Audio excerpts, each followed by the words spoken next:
my Mexican fan base is largely responsible for me even existing. So between them and the black community, it's really all I have. But I don't think I need to apologize for being pro-American.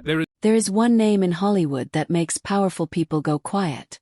Not nervous, not uncomfortable, quiet. The kind of quiet that happens when someone knows something about you and they're not afraid to say it out loud on camera in front of millions of people. That name is Katt Williams. And today we're going deeper than any video has ever gone. Because we're not just talking about what Katt Williams said. We're talking about who it rattled. We're talking about Chris Rock, one of the greatest comedians alive, and Dave Chappelle, the man who turned down $50 million and lived to explain it. Both of them have in their own ways acknowledged what the industry refuses to say on record. Katt Williams is the most feared comedian in Hollywood. Stay with us because by the end of this video, you're going to ask yourself a question you haven't thought to ask before. Why does a comedian make billionaires nervous? Let's get into it. The foundation of fear. Before we bring Chris Rock and Dave Chappelle into the picture, we need to understand what fear actually looks like in Hollywood. It doesn't look like screaming. It doesn't look like public confrontations. In Hollywood, fear looks like silence. It looks like a powerful celebrity who suddenly has no comment.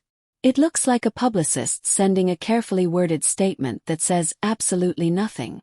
It looks like someone laughing off an accusation just a little too quickly, a little too loudly. That's the fear Katt Williams produces. Now ask yourself, how many comedians do you know who can do that?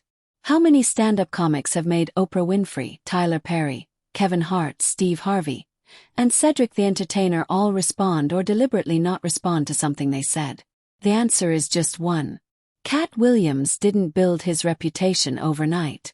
From the early 2000s when he first broke onto comedy stages with that electric, frenetic, brilliantly unhinged style, audiences sensed something different about him.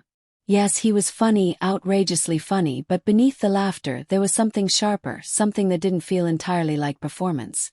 When Katt Williams talked about the system, about the industry, about who was really pulling the strings, he didn't sound like a man telling jokes. He sounded like a man telling secrets. And Hollywood has never been comfortable with people who tell secrets.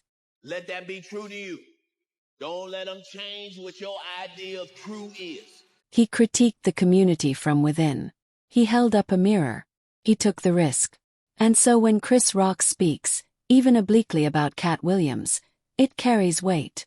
Rock has acknowledged in various interviews and moments on record that the comedy world operates on an unspoken code. There are things you say and things you don't. There are names you call out and names you protect. There are feuds you engage with publicly and battles you know better than to enter. In that world, Katt Williams is the anomaly. He doesn't follow the code. He never has. Rock's own journey through Hollywood gives him a unique lens to understand why that matters. Black people do. Everything white people don't like about black people really don't like about black people. Williams addressed Chappelle's decision directly. He said he respected Chappelle for walking away from the money.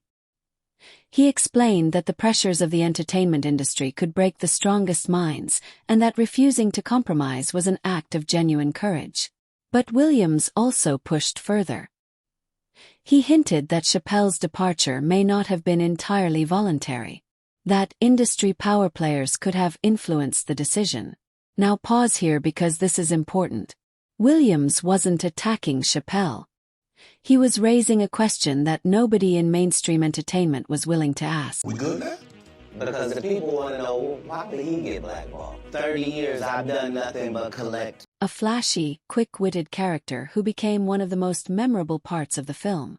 But in the original script, Money Mike was supposed to be sexually assaulted in a bathroom scene. Williams refused. He didn't negotiate. He didn't ask for a rewrite that softened the scene. He pushed back hard, argued that the scene wasn't funny, that it crossed a line of taste and integrity, and that it would damage the film. The scene was cut. Never made it to screen. Hey, oh sweet Jesus, Lord have mercy. How you guys doing, fellas? Started paying serious attention. The Club Shay Shay interview was the catalyst. It wasn't a performance. It wasn't a comedy set. It was nearly 3 hours of Katt Williams sitting across from Shannon Sharpe and laying out in extraordinary detail his view of how Hollywood operates.